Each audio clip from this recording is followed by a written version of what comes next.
ចំណេញពីទីផ្សារមាសប៉ុន្តែតែងតែប្រទះឃើញសញ្ញាមិនច្បាស់នៅក្នុងទីផ្សារមែនអត់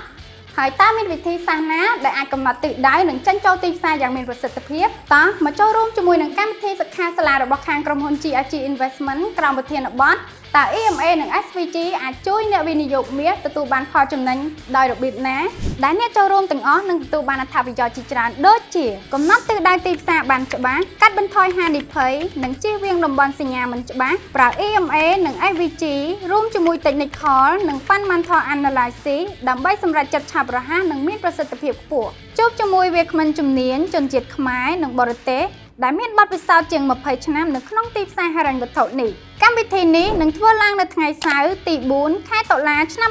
2025ដែលមានទីតាំងស្ថិតនៅក្រុមហ៊ុន GRG Investment កោះពេជ្រចុះឈ្មោះចូលរួមឥឡូវនេះដែលឥតគិតថ្លៃរួចរាន់ឡើងចំនួនមានកំណត់